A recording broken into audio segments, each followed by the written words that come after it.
You're listening to Spainfully Honest, the podcast where me, Paul, and me, Catherine, talk about what it's really like living in Spain. each week we'll share stories, tips, and honest conversations about life in Spain, good, the bad, and everything in between. Whether you live in Spain, or you're thinking about moving, or you just want to know a little bit more, you're in the right place. So grab a coffee and let's get Spainfully Honest. Hey, hello, and welcome to episode 13 of 13. Spainfully Honest. 13. Unlucky for some. Lucky for me. Jamie was born on Friday the 13th. Really? Yeah. Wow. And I was terrified he was going to be born on Friday the 13th. He was born at 1:45 in the morning, so 45 minutes into Friday the 13th. Ooh, but you're really pushing. Oh my god. Up to 12. Come on! And then he was born on Friday the 13th. I was like, oh my god, he's got to be like Damien or something. But he wasn't. He's gorgeous. So now it's lucky for me. So you'll have a birthday then every so often on Friday Friday the the 13th. 13th, yeah.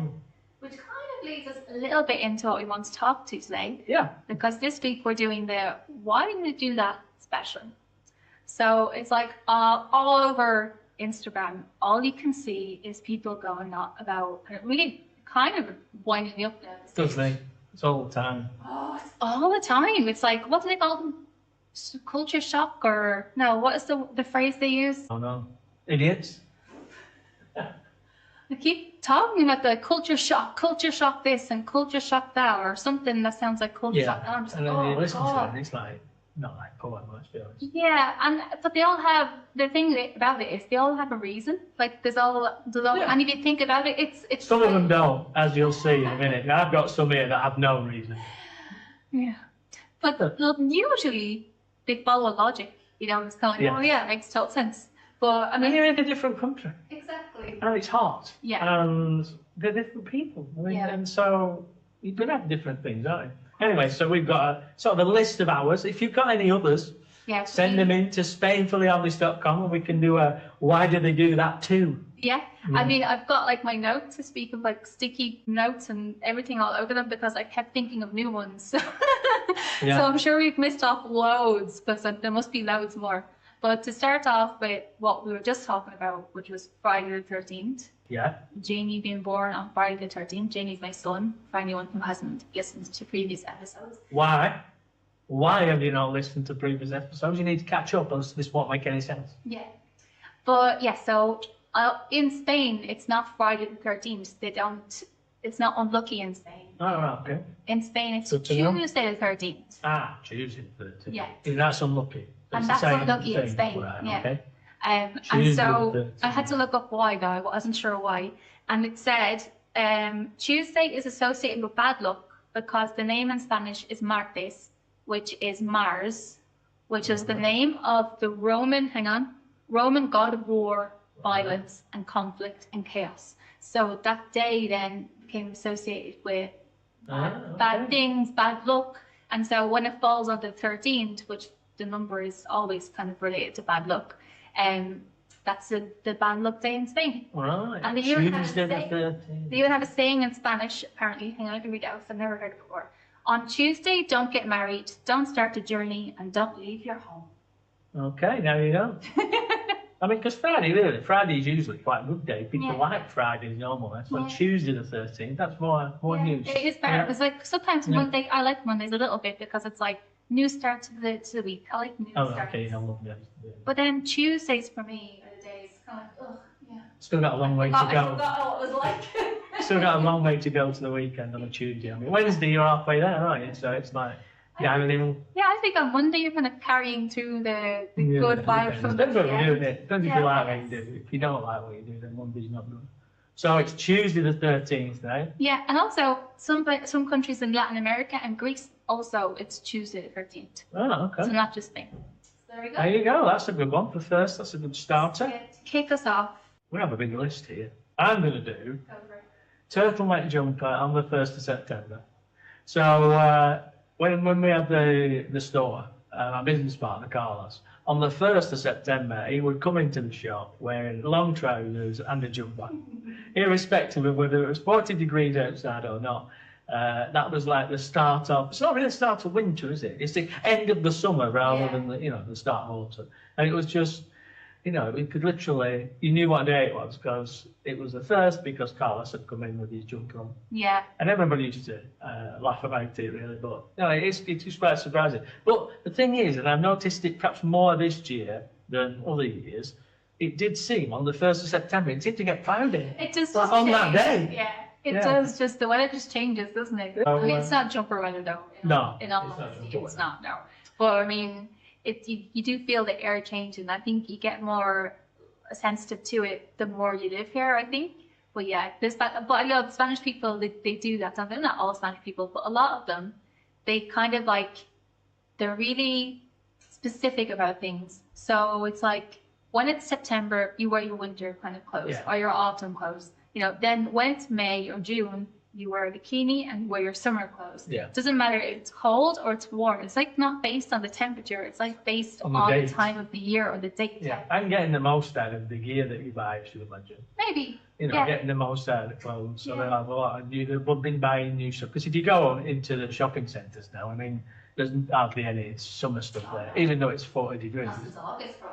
But then all the winter stuff's there, it's probably getting the most value out of your stuff. But just, it was meant to be that. Yeah, it's cute. And my mom always says they go from fur coats to bikinis. Yeah. The opposite Straight way from one around. to So the then other. when you're going to the summer, they go like they have fur coats and everything on, and then all of a sudden they're in their bikini. It's gas. And they're like that as well for eating. So this is totally off topic, but it's like 2 o'clock, whether you're hungry or not, you have your lunch. Oh, Yeah, okay. and like 8, 9 o'clock again, all year round, whether you're hungry or not, you'll have something to eat. And then if I have like a hot chocolate in the daytime, a Spanish person will be like, "What are you doing?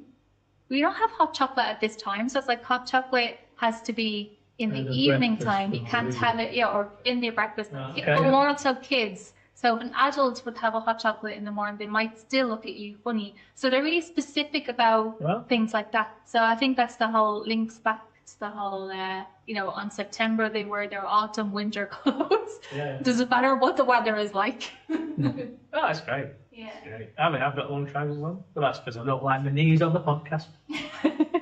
And my feet are cold, that's because we've got the air conditioning on.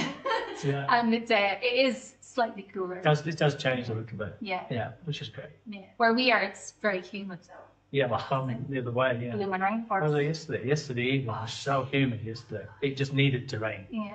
And it said it was going to do the Mercy. I don't know if it did or Has it? not. They Well, were giving yellow not yet. warnings and everything. Yeah. I don't think, well, it hasn't rained in this area. I imagine it's rained somewhere in Mercia because of how inland it goes. I imagine somewhere it rained, but it hasn't rained here. It was spitting a bit, like needs a proper downpour. Not Right. like a dodgy one though.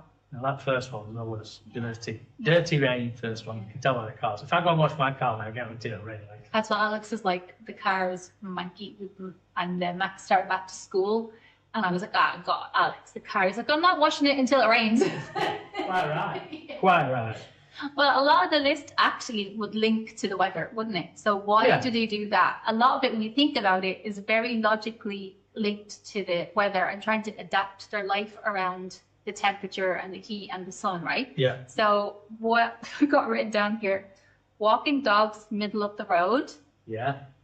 pee cleaning, Yeah. bottles on corners. So that might sound very cryptic, but basically it means when you see people walking their dogs in the middle of the road, when you first arrive, it's a little bit annoying to people who drive because like, "Oh, why are they in the middle of the road?" And it's because, well, people don't like letting their dogs pee up against the walls because Houses. when It's it gets, courtesy. it's courtesy. Because when it gets hot, of course, then that smell is Yeah, yeah, yeah. disgusting. Yeah, and when it gets, it's really hot, it's awful. And then also, you're supposed to clean the pee. I don't know if you know that. I've seen a lot of conversations. It's a on law Facebook now. about that. You have to dilute the pee effectively Yeah. with water. So you're supposed to, if you're taking the dog, you're supposed to have poo bags, but also you're supposed to have a water bottle that you can dilute the pee. Yeah. The pee. I mix it a little bit with white vinegar, the Right. cleaning vinegar that you can get Yeah, yeah. America done it. Some people do washing up liquid. Some people just do water because it's just basically washing it down a little bit. But yes, so you're supposed to, as you go along, when the dog pees, you're supposed to wash it down a little bit so that, again, when it gets really hot, that smells hanging here. And you can notice it when people don't do it, And in the summer, of course, when there's a lot more people, and as we've said before in previous episodes, they drive down So they bring their pets and everything with them, and so you've got like more pets being walked and more dogs being walked. Yeah. So it does be snowing. So, yeah. And then on the corners, you see the bottles, and sometimes it's just a clear, a big 8 litre water bottle with like water with something that's probably ammonia in it, something that makes it slightly yellow. Well, the other ones use the lejía bottles, which are yellow. So I don't know if the yellow is a significant thing, but they tie them to the corner of the house to stop dogs peeing on the corner. Yeah. I think it's as much. It's not necessarily perhaps aimed at the dog, it's aimed at the owner, I suppose, to say, don't let your dog pee on my corner. You see what I mean? Well, I mean, some of them, there's one near where I live that has like 3 on each corner of his house. He's got sort of detached, so he's got like the 3 corners before it goes on somebody else's land. And 3 bottles on 3 corners. I wonder, is there something that deters the dogs? Does it put the dog off from peeing there? If anyone knows, feel free to email us. Any dogs are listening, and you're listening, and you know not to pee on a yellow bottle, give us a shout. Because they're all yellow. There must be something to do with the colour that made the dog's like, oh, don't pee here. Yeah. I mean, because if you didn't really know, you'd think, oh, it's full of pee, I'll pee in the bottle. Yeah. If you're a dog. Anyway, yeah. If anyone knows the answer to any of these, then we haven't explained. So if you are driving along and somebody walking a dog in the middle of the road, give them a little bit of courtesy, because they could well be doing it to stop the dog peeing in somebody's house. And also, if you're walking between a building and a car, it's so hot as well. You have to get into the middle of the road for a bit of air sometimes as well. Yeah. So what's next? Well, these two are sort of related, really, aren't they? Siesta, and then the break in the middle of the day from work. And the bins. Bins kind of links more into the P. Oh, the P one? Yeah. So, you want to tell them, or? Which one? The bins. So you're not allowed to throw out your rubbish until after 8 p.m. Yeah, most bins say it on it, don't they? Yeah, some don't, and some people don't know. I've seen people being surprised when I've mentioned it to them. Yeah. So some people don't know that you're not supposed to put your rubbish in the bin until after. I think it's mainly aimed at like food waste. Yeah. So your recycling, you can bring a recycling over, as long as you haven't let a lot of food stuck in it, because then your neighbours won't thank you. In fact, they'd probably stop you and say something to you if they see you throwing out stuff that's going to smell, because the bins are close to some people's houses. Yeah. And again, once you're up at the 40s and you have. And here, the big difference, we talked about it yesterday, the big difference here is they're virtually emptied every day. Yeah. For the same reason that it's going to have biodegradable, food in it that's going to go off, going to smell, especially if you have fish and things. Yeah. But you're supposed, and they're not collected during the day, they're collected overnight. Yeah. So the idea is that you should put your rubbish in the bin after 8 o'clock. Yeah. So try and put it in. Once you start doing it, it's easy, because then your bin kind of gets full around the same time, and then in the evening time you take it out. So it's not like you've got a stinking bin in your house all day. Yeah. So once you get into the rhythm of it, then your bin is time to be emptied in the evening time. Yes, I mean, the reason why you're taking it out of the house is the reason why you shouldn't put it next to somebody else's house around that time. So let's be courteous with our bins. Yeah. And also a top tip, if you want a nice smelling home, use a small bin. I think in Ireland and stuff, you would always have like a huge bin in the kitchen, and I guess because it's cold, it doesn't really, be noticed. But we have like a tiny bin here in Spain, and so you just need to clear every day, basically, just kind of. Yeah. And as I say, it gets full in the evening time. Take it out after 8 p.m, start a new one, and then continue on from there. The next one, Siesta, it's a big one, isn't it? Yeah, Siesta, and those two are talking the next one, and then the break in the middle of it. Yeah. So, if you have been here in July and August in particular, the siesta is done for a reason. It's just so hot, and, that's the time to have a rest. Yeah. It just makes total sense. Yeah. But then you see a lot on Facebook complaining about things being closed, from, shops closing at 2 and reopening at 5 because it's inconvenient for the shopper. You shouldn't be out at that time anyway. No. In the heat. Especially if you've got hair like me. Sunstroke if you're going out at that time. Yeah.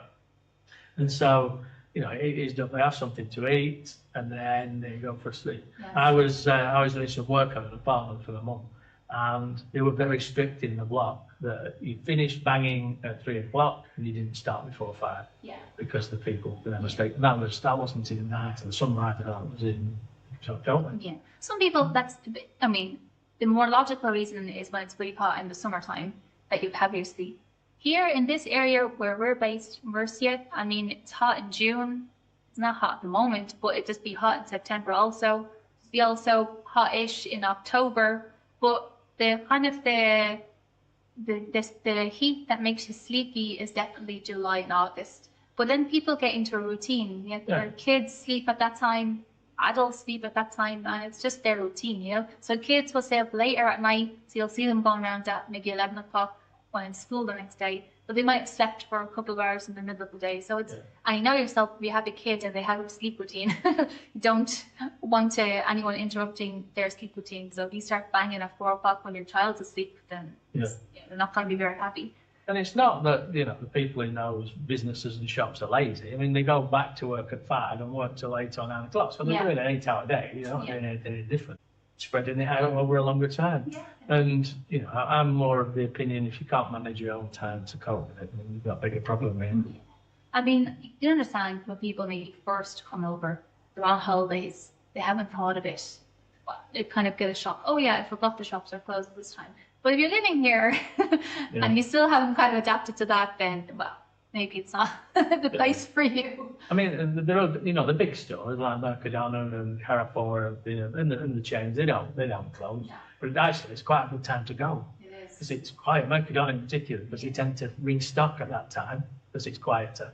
And so you get the freshest stuff and it's quiet. Yeah, so if you can drive there, it's a good time to go. Yeah. Yeah. Definitely. So I wouldn't recommend walking in July and August in the middle of the day. I'd be off by the time you go. Yeah, definitely. Yeah. But the siesta actually comes from, I think I've mentioned this on the podcast before, but it came from really the more agricultural areas in Spain where the farmers would be working on the land in the morning time or doing whatever farmers do in the morning. And then they would have their lunch and sleep. And then they would usually have another job or something else that they would have to do in the evening time. So it would give them time then to have a rest and get to the next job that they had to do. So it's come from that area, but then it became, you know, kind of part of Spain overall. But there are some areas of Spain that would be more, you know, it'd be more common for them to sleep the siesta than others. So apparently in the north of Spain, again, it's not as hot, so it all makes logical sense. They don't tend to sleep the siesta as much. In Madrid, they do. And of course, in the south, in Andalusia, in this area, in Murcia, well, then it's almost like a religion. But again, not every Spanish person will sleep the siesta. So in this house, we don't. You don't sleep the siesta. Olga doesn't, but I do. In August, I did. I needed a half an hour or something. I'd have a little sleep. But Alex, who's Spanish, he never sleeps the siesta. Well, does he still? It's all right. He doesn't have a siesta. What time would you eat your lunch then? If you're having lunch, and is lunch in the summer your biggest meal still, or is it in the evening? It's different for us because Alex is a chef, and so he's cooking lunch for people at lunchtime. So we try to wait for him, and we have our lunch with him when he comes home, so that he's not eating every day on his own. So we will tend to have, it's more of an English timetable, you would say. Well, for that reason, though, not for. But if Alex is off, Alex has to eat at 2 o'clock. It's like built into his system as a Spanish person. It's 2 o'clock, you have your lunch. So if Alex is not working at lunchtime, then we'll have our lunch at 2 o'clock. Summer, winter. And would that be your biggest meal? Yes, or would the evening one be? Yeah, no, the evening is quite light. Because in England, and I don't know, it's still, it's about 20 years ago, you know, your main meal was always the evening. Yeah. But here it is different, isn't it? The bigger, you know, if you want to get a paella, which is a heavy meal, you won't be able to get one in the evening. That's kind of a good part for why did they do that? Yeah. So don't ask for paella in the evening time. They will laugh at you. Literally, they will laugh at you. I mean, if they're a tourist-aimed restaurant, they'll do it probably. But they still don't advise. You shouldn't have all that. But if you go to a proper Spanish restaurant in a Spanish town, paella won't be on their menu in the evening, will it? They'll just be on the lunchtime, I think. And they often joke. Spanish people will often joke about foreigners eating paella in the evening and nighttime, like saying how do their bodies digest that, like eating at 9 o'clock at night, having a paella on their holidays. It's not recommended because you'll be awake until 3 o'clock in the morning. Yeah. You're probably digesting all the rice that you're eating late at night. But yeah, so it's that they have their. Although sometimes for me that doesn't make logical sense because I'm not always super hungry in the middle of the summer, in the middle of the day when it's the hottest time of the day. I Yeah. get hungry then later on, like at 10 o'clock at night, I'll get hungry Yeah. because I think it's, I'm always Yeah. But anyway, We've done it this summer we've actually done the main meal during the day haven't you? rather than the evening. It's the first time we've ever done that. Yeah, I don't know why, we just started to do it. yeah. It makes sense. And what surprised me was I wasn't particularly hungry again later, which I expected I would be. So I thought like I'm eating too much, as you can see it, like temple. That I thought I'd have my lunch and then I wanted full size eating meal again, but I haven't. No, it just So fills that's you up, good. doesn't it? Yeah. That's good. My only problem is that in the middle of the day, I don't be able, the heat, I'm not able to eat the same. So then I'll eat half my lunch and then I am hungry again later on. So, yeah, but I'll probably eat the same amount. But that has always been the case for me. When I came on holidays from Ireland to Spain, I would eat for the 2 weeks I was in Spain until, like, say, the nighttime, I'd have a little bit. But the heat always affected my body a lot, Yeah. you know, for whatever reason. Definitely. But and then so then they'd have the break in the middle of the day, which of course we've spoken about, and shops will close and restaurants will close. So if you're sometimes people will try to go for dinner maybe or to have something to eat at that 5-6 o'clock time, and you'll see people complaining online because the kitchen wasn't open, Yeah. but they have to close at some point. So they're open in the middle of the day and then they'll close and then they'll open again. Yeah. Isn't sort of quite silly. Touristy restaurants sometimes stay open. Not many though, not many. And the other thing as well is, and we had this because we had 2 properties in the country, and one of them was on, we talked about it before, one of them was on like an urbanisation that was very Spanish, my parents were only English, was that it wasn't until after 9 o'clock at night that all the flies went.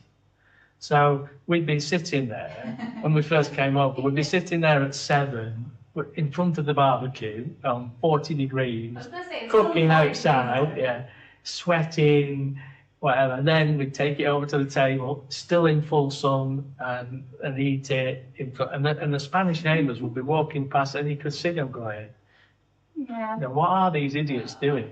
And then they'd start sort of loading the barbecue, putting the coals on, the wood on, and everything at like 8 o'clock. And it wouldn't be ready until 10, and they'd start cooking at 10, and then they'd sit there till 1, 2 in the morning.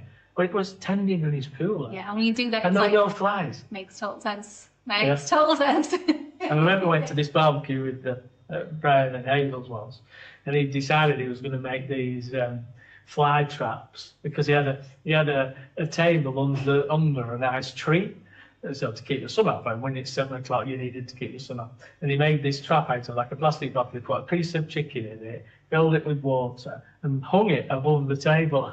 And literally, you could see, it was like 7 o'clock, you'd be looking out and you'd see these flies flying past it probably 30 feet away and just do a right angle turn and fly straight at this thing. So they were going past, but they decided that this chicken was really interesting. So you'd be sitting there and you just hear this blip, blip as all these flies fell into this pot. So it worked, but most of them flies weren't coming to the table anyway. It's attracting more flies. Yeah, more flies. So you could sit there while you're having your dinner and watch them die.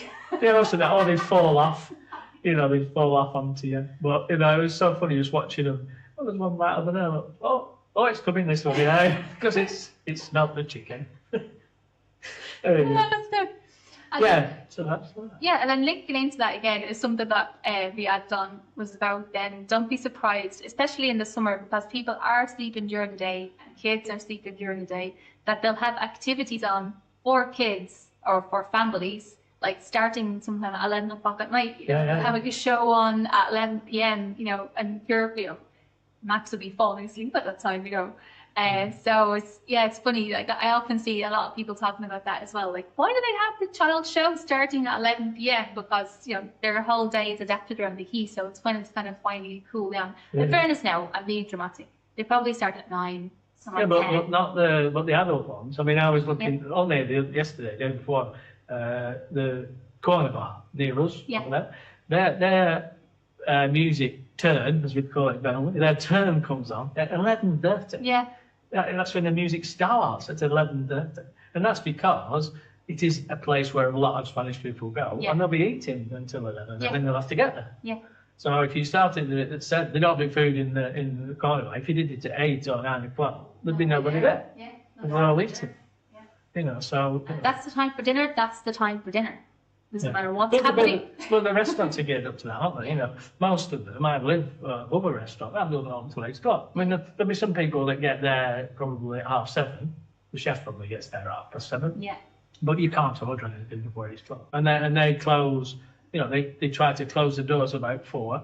They'll spend half an hour cleaning up and sweeping up and everything. And then they'll come back at 7:30 and do the evening shift. Yeah. And once you get used to it, it's all right. Yeah, So get used to it, don't you? Especially if you're like me, where you've got nothing else to do. Yeah. It's enjoyable. Yeah. Yeah, I like it. I like it. Of course, it doesn't happen all year round. It adapts a little bit, but still, as most kids usually do sleep the siesta, you will see events happening. You know, either early in the morning, of course, 11 o'clock, 12 o'clock. But then they do start maybe 9 o'clock at night, 10 o'clock at night. They will have maybe activities on. They know as you get close to Christmas and things like that, they're putting shows on. They'll be 9 p.m. Now they won't be earlier than that. I mean, I live quite close to the beach. I mentioned it before. Now, 1:30, a lot of people walk up my street away from the beach. But then at 5:30, 6 o'clock, no one's going back onto the beach at that time. And I mean, the majority of beaches in Spain are on the east coast, so they're not the sun side. So it's not so much to get more sun, it's just to go and be cool by the sea, and you know, the sun's still out, but it's not as strong as it would be. A lot of people are coming from inland towns and cities, so it's like, well, they want to be by the sea as much And they as don't possible. start to walk back up and literally until it's come down. Yeah. They don't leave early, and they come back up when it's down. You see people sitting in the sea. It's fantastic. I love it. Sitting in the sea at like 9:30 in the summer. Just sitting around in a circle having a chat. Yeah. It's pitch black. Yeah. Like, well, it's not pitch black. There's loads of people walking around. There's loads of lights on. It doesn't feel scary or anything. It's nice. That's what my mum and dad were having a few drinks down by the port. And it's about, when I'm with Max, about a half an hour to walk home from there. But my dad's always like, take a taxi. I'm like, you don't even feel like you need to. It's like 25 minutes of the walk is rammed with people, and it's fun. I like it. Like, you walk by the beach, loads of people about. There's all these stands or stalls or people selling stuff on the street, having ice cream. Like, oftentimes, while we're walking up, we'll get like churros just to hold in our hands to eat as we're walking along. And I go, but I wouldn't even think about getting a taxi. It's sat on the wall, Yeah. just It's sitting lovely. there. Yeah. Yeah. One thing that happens here, and I could never get used to this at work, is when it's your birthday, you have to buy the cake for everybody in the workplace. Whereas in the UK, you know, somebody they'd sort of have a whip round and somebody'd organise it and they'd buy it for you because it was your birthday. But here it's the other way around. Yeah. Isn't it? Definitely. That's an odd one, isn't it, for people to get used to? I still haven't quite gotten used to that one. This is my birthday, I've got to buy you a cake. Yeah, that's why I was like, not buying a cake, you have to buy me a cake. But why is the reason? Do you know the reason? Is there a reason? I asked Alex and he was just like, well, it's just what you do. So I had to research it. So the reason why, or actually I don't even know if the ChatGPT knew either, but I'm going to say what it said. So it said, the birthday person shares their celebration with friends, family, and co-workers, so buying the cake is a way of giving back and involving others. In offices, it's common for the birthday person to bring sweets for colleagues and a cake. It's seen as a small social obligation and a way to strengthen workplace bonds. Personal choice. Often the birthday person gets to pick the cake they like, which makes the celebration more personal. But it is like, they went on to say about it being Anglo-Saxon, would be us, so we get the cake bought for us, and then like kind of more Mediterranean countries do it the other way around, and even some countries in Latin America, they do it the same way as Spain as well, whereas the person whose birthday is has to, well, doesn't have to, well, they do kind of have to buy their own cake and then bring it in to share with their friends and families. So actually, there's not really a reason why there is. It's just kind of, that's just what they do. But one thing that there is a difference with is if you're having a birthday party, you know, like if you're having a party of some kind, then the birthday person doesn't buy your own cake. The people organising the party will buy the cake. Oh, right. But if it's like, at work or something like that, and you kind of you can't, it's like they don't expect people to buy them a cake. They'll bring the cake in. So it's in those kind of circumstances where they buy the cake. Right. And even like a family thing. So for Alex's birthday, we would buy the cake, or his mom and dad would bring cake. He wouldn't buy his own cake in the family. But if he was at work and he wanted to celebrate his birthday, he wouldn't expect them to buy him a cake. He buys the cake for his colleagues so they can all enjoy the birthday cake. Okay. That's kind of the vibe behind it. And the bit I do agree with is you do get to pick your own cake. So Yes. you pick one that you like. The bit one you like and you know, like rhubarb, nobody else likes it. You can have a lot of cake, yeah. Yeah. Very good. Yeah, and so it's disappointing then when you get it and someone else does like the cake. Because when we were at work, we used to do it for the people, didn't we? Yeah. We used to do the sort of Anglo-Saxon one. Yeah, Anglo-Saxon. Unless it was Alan, because Alan liked pork pies. So rather than a cake, we got pork pies for him. Yeah, he didn't like cake. But then Carlos, he always brought his own cake. We didn't have time to go and get cake because he would come into work with his own With the cake. Yeah. Right, yeah. That's quite really nice cake. Yeah. It's cheesecake. There you go. Delicious. So, haven't really answered that one. So you can do it both ways. Yeah, but at least you know. So at least we don't. It's a one. Yeah, so if you're working in a Spanish office and it's your birthday, you can really take the cake. Yeah. Because you might think, I mean, some people might not know it's your birthday, but if they do know it's your birthday, you haven't took one in. It don't you? She's the We'll get that cheapest. promotion if Yeah. you take the bit of chocolate brownie. Yeah, so it's nice to know that the different And customers. the good thing as well is to take a cake that is like an English cake. Take Yeah, something for them to something try different. something different, yeah. I always love their bases. Battenberg, it's probably not English, Battenberg, but But like in Spain, the birthday cake is that they call it. What do they call it? Where's it? Tarta de la abuela. So grandmother's cake, yeah. and it's a real traditional cake for birthdays, more for kids' birthdays. But it's like a chocolate. Oh, yeah, but I know another reason about that A one. biscuit, chocolate spread. And biscuit. Because you don't have to bake it, so that's why they have it in the summer. Yeah, heat related. Yeah, it's heat related. You don't have to cook it. So it's like, effectively now, it's like Nutella and not digestive rich tea biscuits, isn't it? Effectively, that's what it is. Layers and layers and layers and layers of that. And if you, I don't think they use Nutella. They use like chocolates and bread. But if there's a tip, use Nutella. Oh, and then every about third layer peanut butter. Oh. So nice. so you get rich tea biscuits, or what the Maria biscuits? Maria biscuits are like rich tea biscuits. Yeah. So a layer of those, then a layer of Nutella, then another layer of biscuits, another layer of Nutella, and then perhaps a layer biscuit, then peanut butter, just a thin layer of peanut butter, And then you put it in and the then fridge. do it again, put it in the fridge, and it sets quite hard, and you can cut it. But it's because it doesn't need cooking.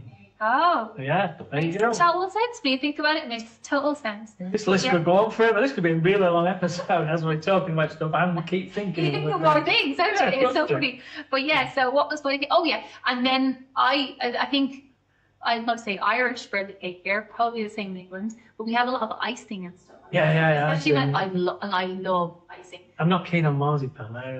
Yeah, I prefer the icing, not the marzipan. Yeah, like on Christmas cake, we've got the icing, then you've got like marzipan on the inside. I like marzipan on its own, but not all combined with a cake. Okay. Anyway, so we have. But do you ever watch a Spanish person eat a cake with loads of icing on it? No. Oh, that's so funny. And they're quite like Spanish people are. I'm going to totally generalize there. All the Spanish people I've known are very much.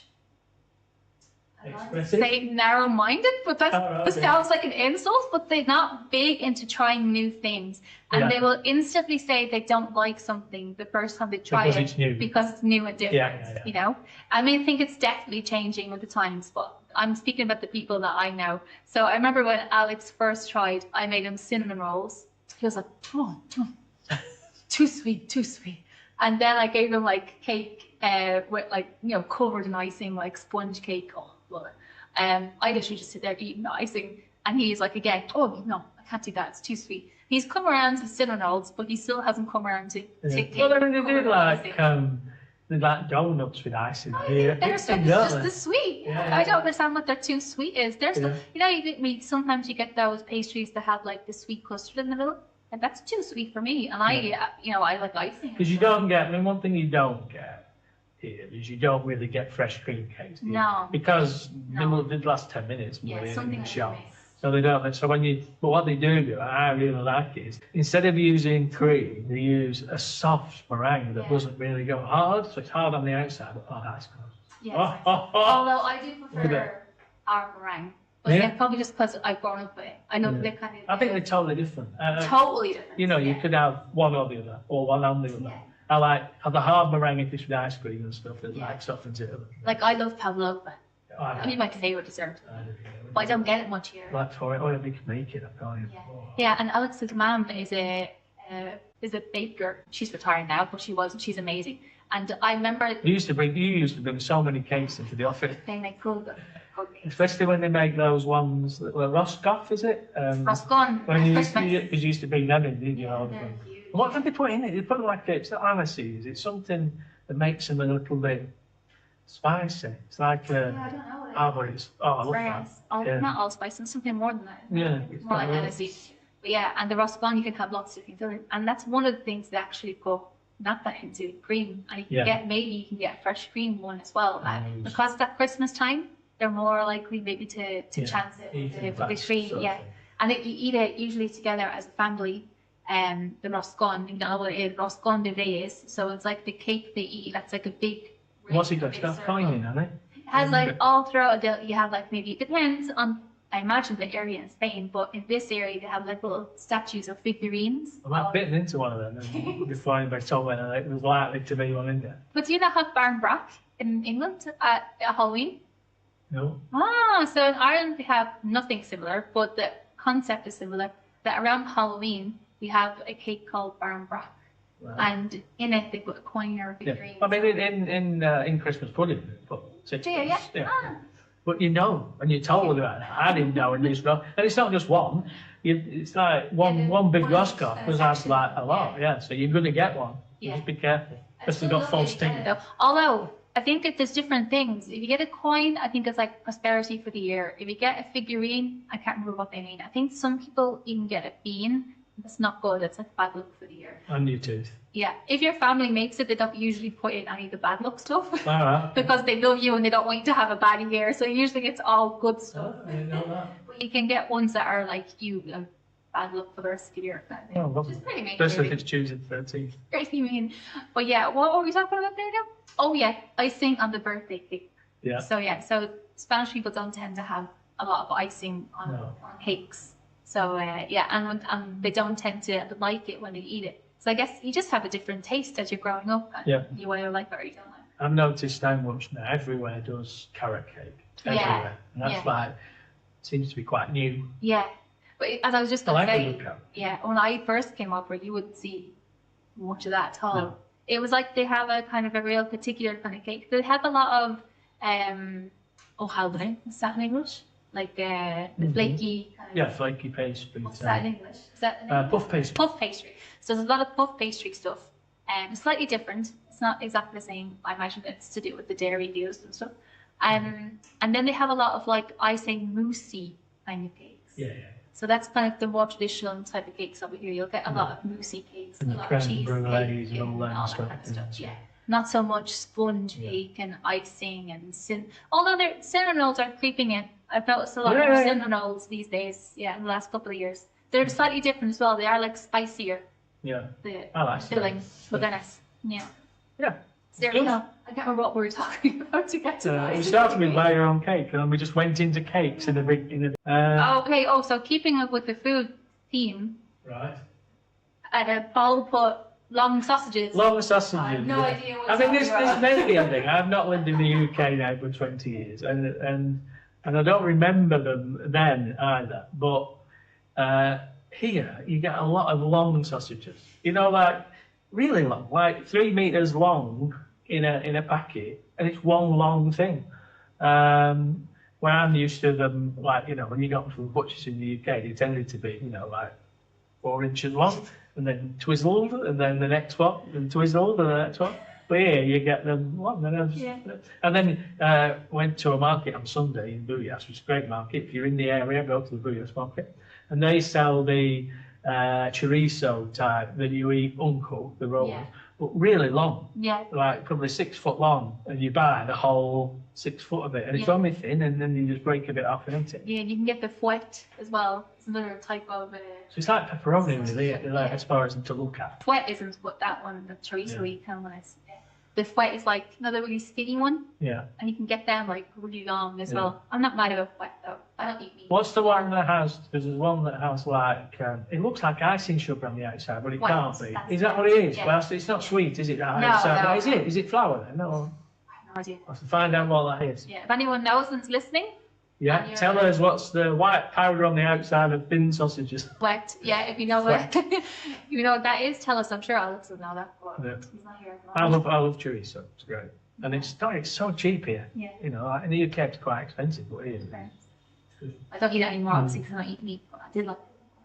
So those really long sausages, which is where they started from. So effectively, you cook the whole thing in one pan, in a frying pan. You just cook it and then turn the whole thing over rather than individually turning it over. Yeah. And I just wondered why they did that. We don't actually have the answer to that one. No, we've got a few that we don't have the answer to be honest. They just, why did they do that? And nobody knows the answer. I've got two that nobody will know the answer. I'm sure. If anyone is listening and wants to tell us the answer, feel free to send us an email at hello@spainfullyhonest.com. Might even give you a prize if you know the answer. Yeah. It won't be very much, but you might get a prize. What else have we got? Roundabouts. Right, so this is the one. I can't speak to this. Now this one, I'm sure I'm going to get 100% Yeah. agreement. If we did a poll on this one, this would be 100%. And I have no idea why this happened. So in the UK, right, if you're coming up to a roundabout, the sort of idea when you're learning to drive is that as you're driving up on a dual carriageway to a roundabout, there'll be 2 lanes on the road that you're coming in on, there'll be 2 lanes on the roundabout, and there'll be sort of one exit at 9 o'clock, one exit at 12 o'clock, one exit at 3 o'clock, and then back the way you've come into your end all the way around. Fairly classic roundabout. In the UK, if you're going to 12 o'clock or more, so 12, 3 or 6, you would go on the right-hand lane, you'd go into the roundabout, you'd stay on the right-hand lane of the roundabout, you'd go around and indicate and go on. That's where you're going. If you're effectively going before 12 o'clock, so say there was a junction at 9 o'clock, you'd be in the left-hand lane and you'd go onto the right lane, indicate and go. In Spain, they don't do that. You're always supposed to be, so it's the opposite way around, obviously, because you're on the opposite side of the road. So you're always supposed to be in the outside lane, which is really dangerous. And I just can't understand it. And yet you go on to the different things on Facebook and everything, asking about it, and nobody can give you the answer as to why. Why? Yeah. There's no reason behind it. Can't understand it. So if anybody does know the answer, other than it is the law, so you're supposed to do Yeah. it, why? Yeah. Why did they do that? It's Why? so dangerous. And I don't know any other country that does it like that Yeah. in the whole world. But I'd love to know There why. we go. Why do they do that? We don't know Why the did they answer do to that? You don't know the answer. It's not heat related. No, it's not even related to that. Another one that you've written down, long division. Right, this one. Now, this is almost as bad as the other one. So, the way they do long division in Spain. So, long division is quite complicated. In other systems, it's complicated. But in the way that we do it, effectively, with a long division, if you're doing 15 to 174, you put how many go into you don't know the answer to 174, so you do it to 17, which is 1, and then you carry the 2, and you write the 2 down, then you bring a 0 down, and then it's how many goes into that. So you can see what you've done. And so if you were marking it, or you checked it on the calculator and the answer was right, you can look back at each stage. But the Spanish way doesn't do that. It doesn't put that in. So it's a long division. You write the answer, but you don't put how you've got that answer. And I had a great big thing with my daughters. I went into the school, asked the maths teacher, why do they do it like that and not like this? Because I can't help, because I don't know where the mistake is in the way that they do it. And their answer to me was, when they were getting annoyed, was, that's the way we do it. But nobody explained it to me as to why they do it that way. And I just don't understand why it's done like that. Yeah. So if anyone knows the answer, a maths teacher, explain why it's done the way it's done and not the other way around. Yeah. Please let us know. Yeah. Not for me now, because I mean my kids are grown up, but for people that are trying to help their kids do maths. Yeah.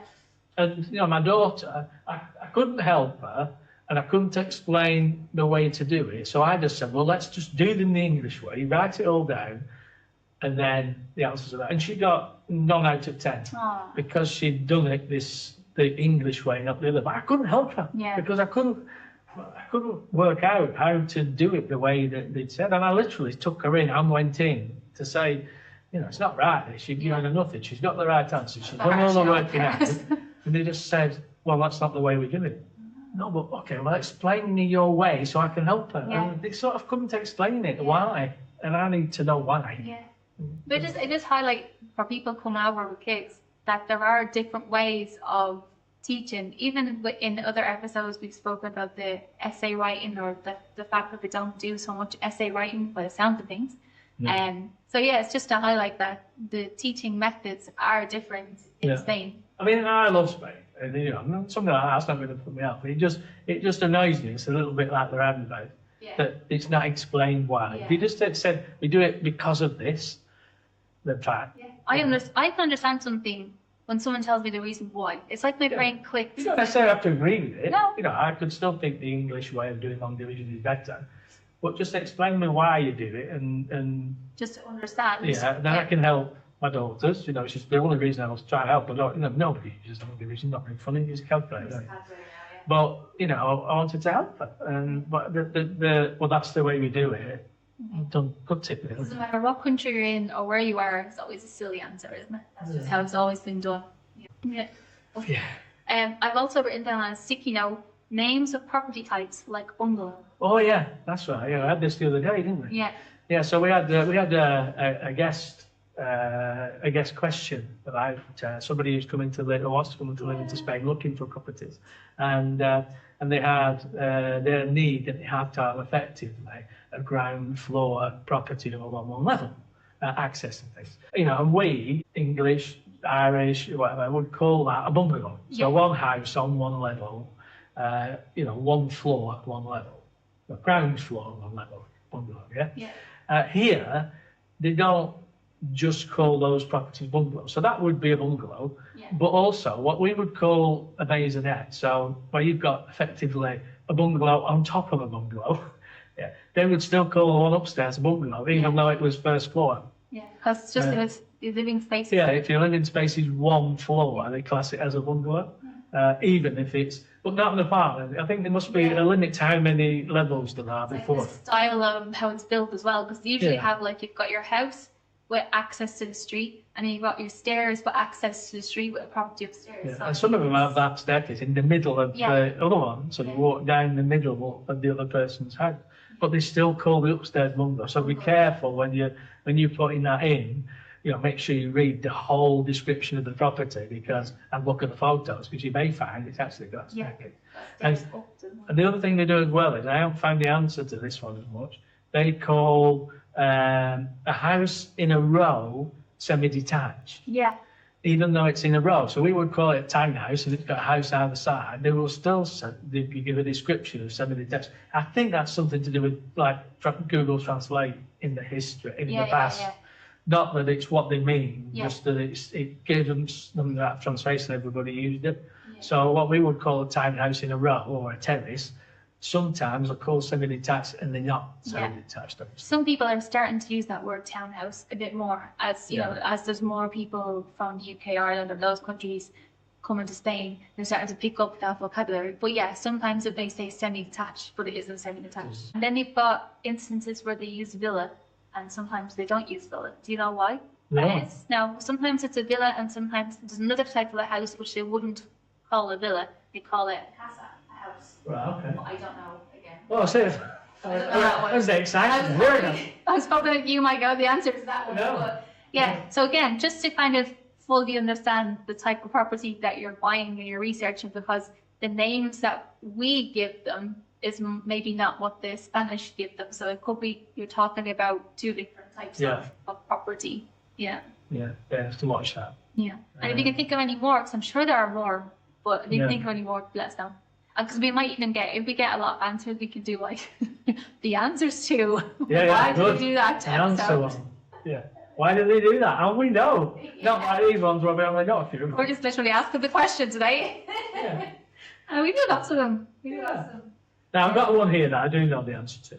What have you got? And it comes up a lot on Facebook and social media, which is, why are second-hand car prices so high in Spain? That tends to come from Brits more than anything, and some of the Northern Europeans.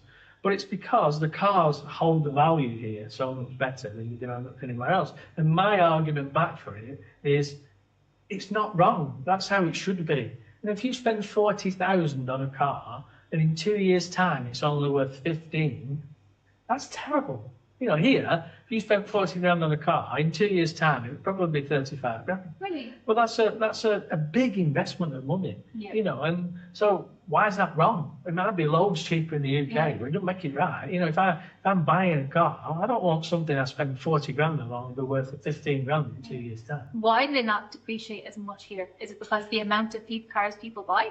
No, I think it's a lot to do with two things. It's a lot to do with effectively the quality of the car when you buy it second-hand, because they do not rust. You know, here they do. You know, you very rarely see a rusty car. So I think that's one of the things. The other thing that's affected the UK a lot is leased cars. Thousands and thousands of leased cars, and when the company gets to the end of the lease, they just want rid of them. And so they put them into auction and sell them really cheap. And that brings the whole price of cars down. There's not as much of that here, I don't think. Yeah. But, you know, you see, you know, it's a question that it's like seen as a bad thing in Spain. But I don't think it is. I think it's a good thing. And the thing about it, when you buy a car, the new car about the same price. So you know, give it change a little bit on exchange rate.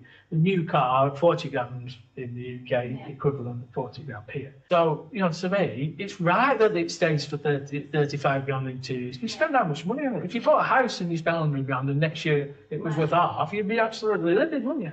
I think it's only bad if you've got the price of what it would cost in England in your head and you move into Spain and you think, oh, I'll just get myself a little runaround, and then all of a sudden you realise it's not as cheap as you thought it was going to be. No, but once you're in the thing, once you're in the system, you're in it. So if you bought, like I was saying about, if you bought the new car, you're in the system. So when you go back in 2 years' time and you want to upgrade it, the car you're trading in is 35 grand. Yeah. In the UK, the car you're trading in is 15. Yeah. You've got to spend that same car's probably gone up another 5 grand in 2 years. You've got to find another 20 grand. Yeah.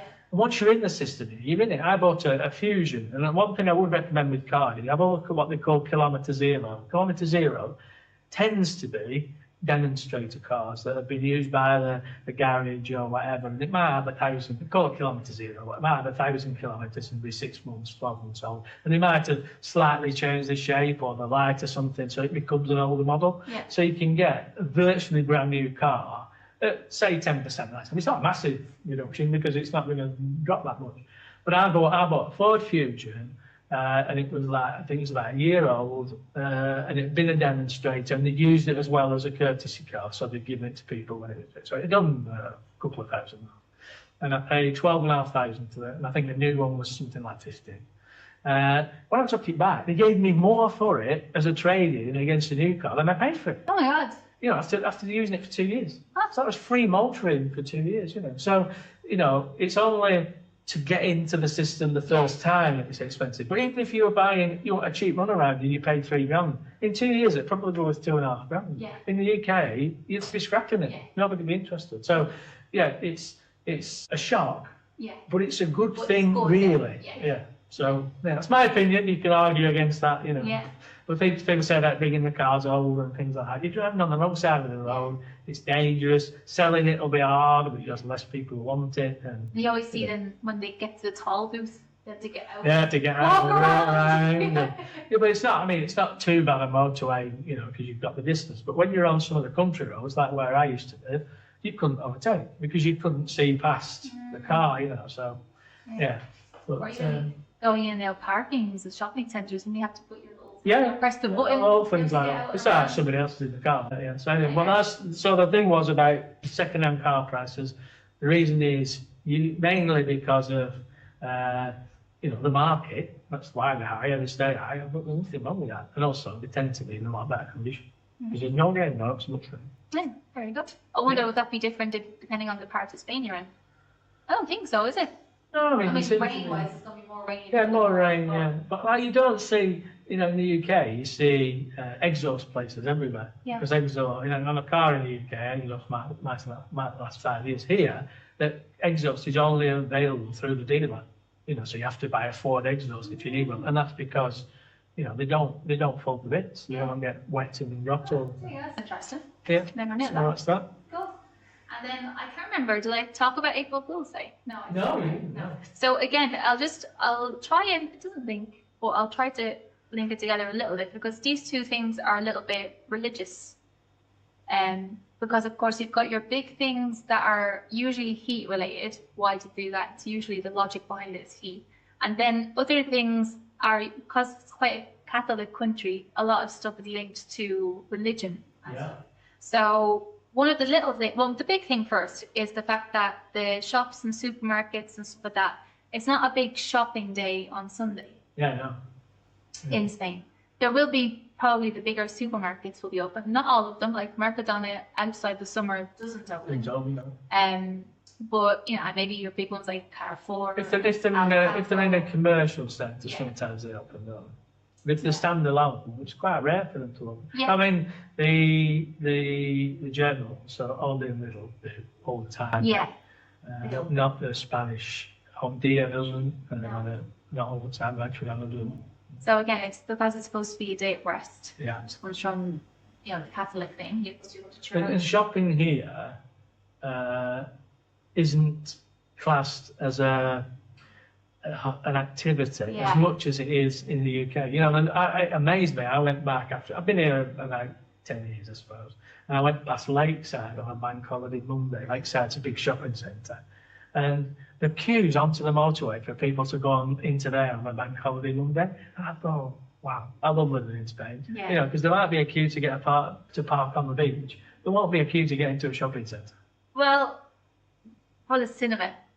Oh yeah, right. For That's the a other social activity. Yeah, because I always think of if you're going at a certain time in the middle of the day, there's not going to be anyone around. But when you go to the shopping centre, if it has a cinema, there might be people at around 5 o'clock in the evening. You might see a lot of people. Yeah. Going. In Is the it on winter. Ocio? Does that mean like Ocio, leisure. Right, leisure centre.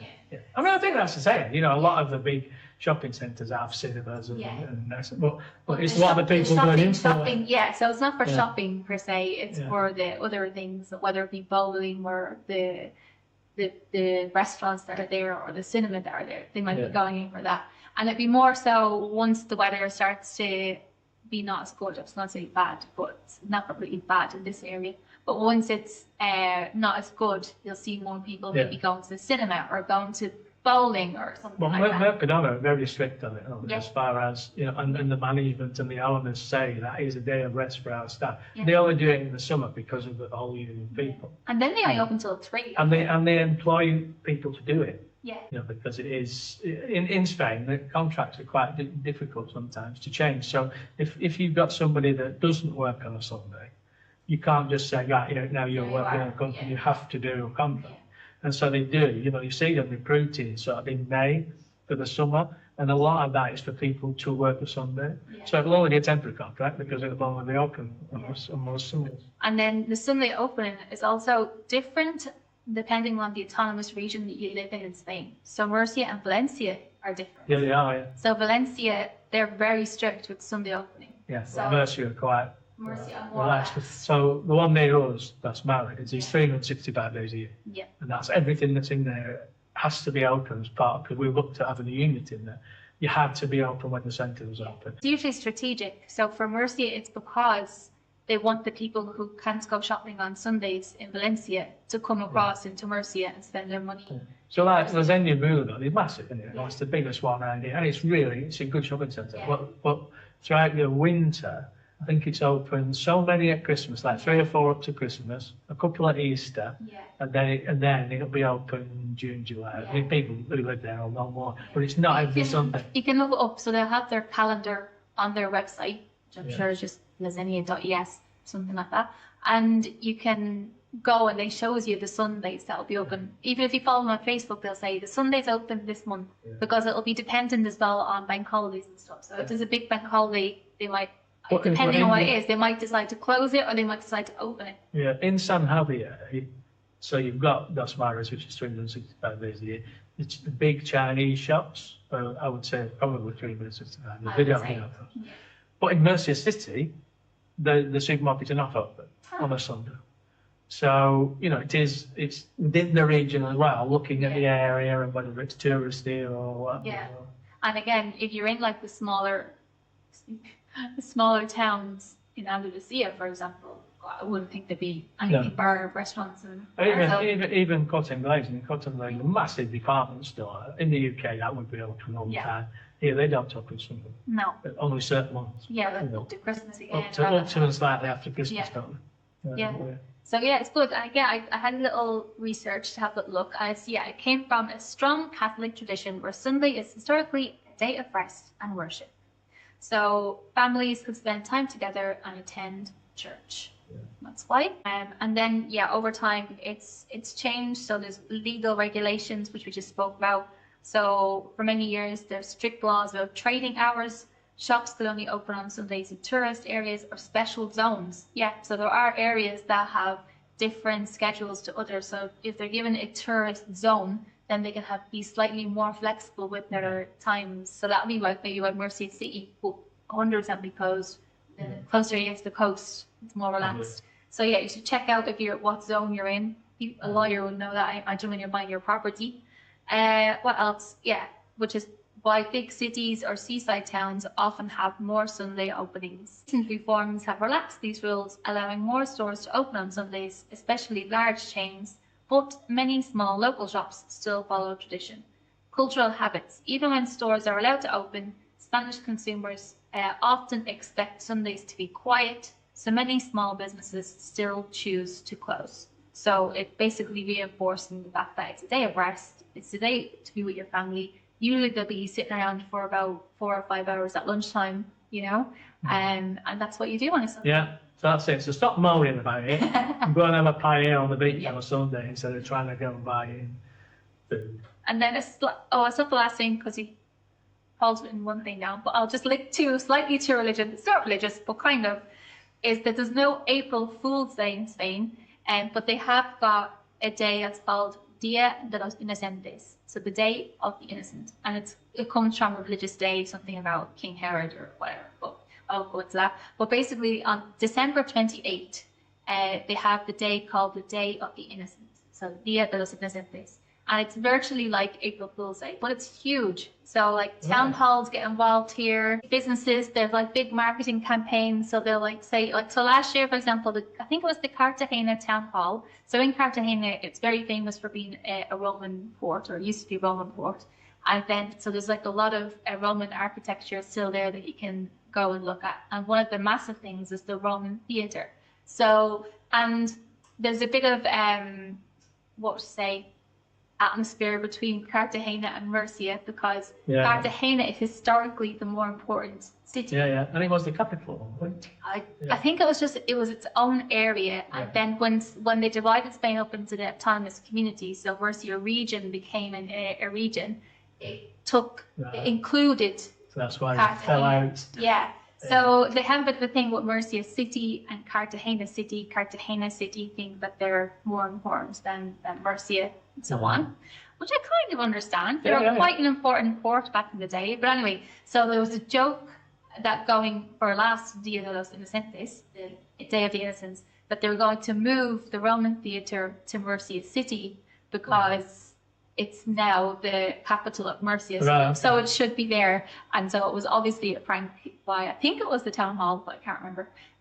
So a lot of places will do this on the 28th of December, so look out for them. So you'll have like big headlines, like football ones sometimes, where they had like Real Madrid said Ronaldo was being signed by, I can't remember, Barcelona or something like that. Probably wasn't Barcelona, because they hate each other. But it was like another club, or maybe he was going to Manchester City, but it was a big lie.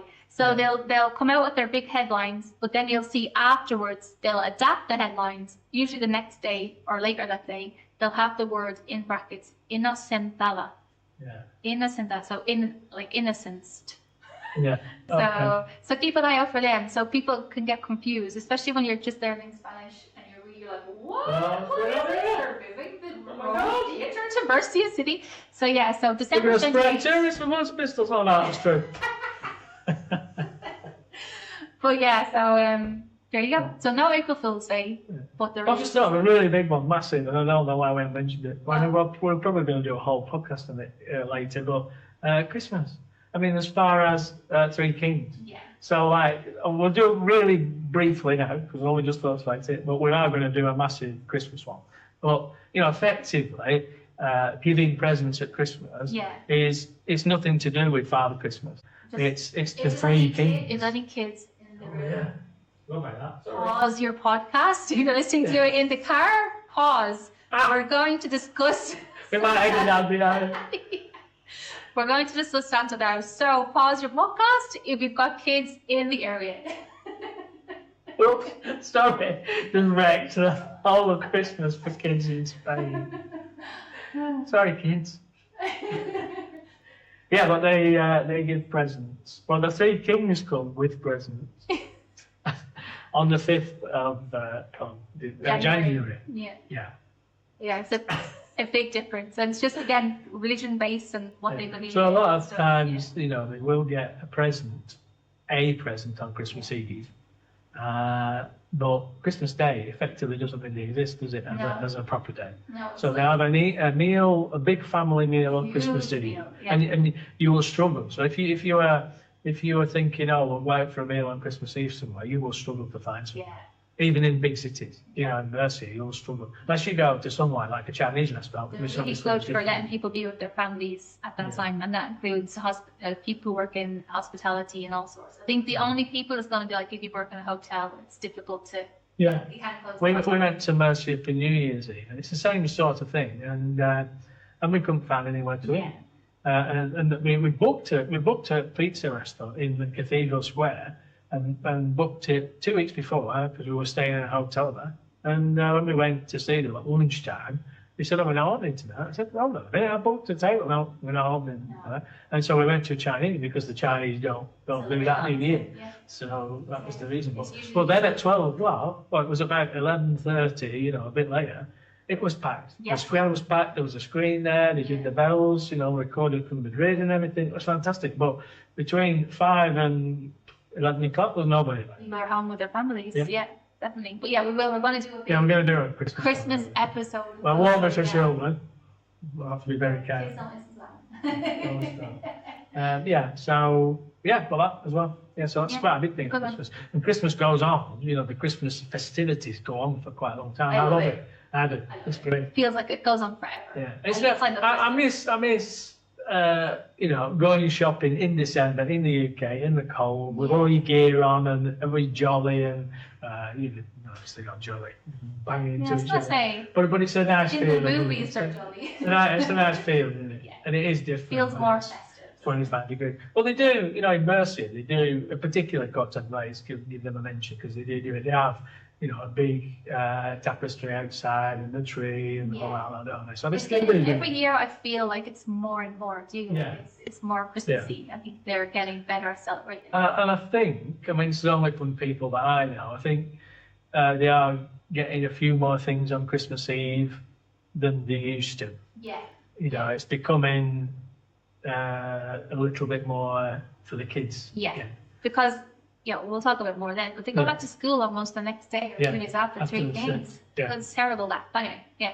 So for the last thing, all is written down, shots. Yeah, which was a bit confusing this morning, but shunts, yeah. So I used to live in the countryside, and they don't seem to have sheep or goats. They have what I call, and I thought it was widely accepted until Catherine had no idea what I was talking about, shoats. So it's like a combination of a sheep and a goat. So it's like, it's got the legs of a goat, but more the body of a sheep, but then the head of There's more goat. a goatee, but without horns. Yeah. So they're like, yeah, but they shows. I've never thought of that before, but you're right. And maybe it is a thing. I just never heard of the show. My brain went to, I thought we were, Yeah, this I is what thought- Catherine thought it was. I thought he was talking about a shake. You know, Shacket. I'd never heard of shacket before. I thought that's what you did in your trousers.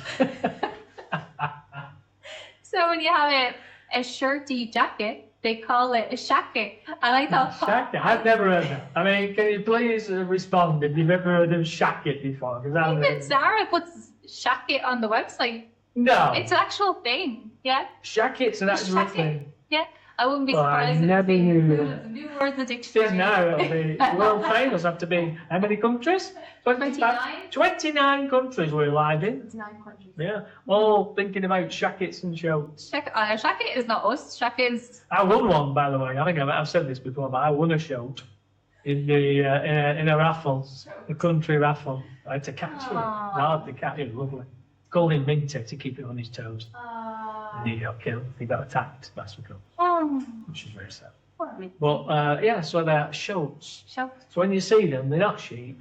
I mean, they are sheep really, but they look more like a goat. But I don't think they're done for the wool. So do they? it's like a skinny goat or a skinny sheep. A skinny. I don't know if it's so skinny. I mean, it will be Yeah. because the grass will be harder to eat and everything. But it's more that I don't think the wool's not as much. Yeah. I don't think they create as much wool. Yeah. And I'm sure in the north of Spain, where it's Yeah. cooler, they'll probably have sheep more than we know sheep. Yeah. But yeah, Yeah, shorts. So yes. look out for the shorts, especially if you get stuck behind them when you're waiting. But let them go. Yeah, there we go. So shout is not. It's not a jacket. It's not a shirt and a coat. No, it's That's not. what I thought. It was It's a shirt and a coat. it's but a sheep and a goat combined. Combined sheep and goat. Shout. And on that note, we'll leave you for this. We will. So if you've got any more, please send them in. I'm sure there are thousands of them. To be honest. Yeah. Have a think about them. Try and know the answer. It's good if you can give us the thing and tell us the answer, because then we don't have to Yeah. research it. So we thought we'd do be kind of a light episode today because coming up we've got a few. Yeah. So Heavy next week ones. we've got some heavyweight ones. Yeah. Yeah. So podcast weight. Next week is like informative wise because Yeah. we've got a lawyer coming on. We've got a lawyer coming on, Great and one. she's going to answer. We got loads of questions. They get loads of questions. So effectively, she's going to answer some general questions, Yeah. and then we can give contact details. So if you've got a specific question that you don't want to air on social media or you don't want to tell us about, then you can go directly to them and Yeah. let them speak to them. And they cover the whole of the country, Yeah. Very which is important. really important. That's why it's taken us quite a while to get somebody on to do it, because it wasn't much sense having somebody on that was specific to perhaps our area where it would be different for you. Yeah. And so this company effectively can advise for the whole of Spain. And okay, I mean, there's a lot of things they might have to look into before they give you advice to check that the legalities are correct, but they can do it. So Yeah. that was the reason. That's why it's taken a little bit, episode 14 or whatever that will be. Yeah. It's just because we wanted to make sure it was the right kind of person. And then after that, we're going to have, not directly after, but coming up, about what happens if you get ill in Spain. So we'll have someone else talk about that. And then Yeah. we are going to do a discussion about palliative care and Yeah. what happens when you Death. pass away. Yeah, so Because although it might be something that nobody wants to talk about, it's probably the one thing that's likely to happen to everybody. yeah, that's it. So So, what happens when it we're happens in talking Spain. about it. Yeah. Gotcha. So those kind of ones are coming up. So we thought today we keep it a little bit light and just do a quick one, although I don't think it's quick in the end, about why do they do that. Why do they do? Thank you, everyone. Thank you very much. Have a lovely week. See you Bye. later. Bye.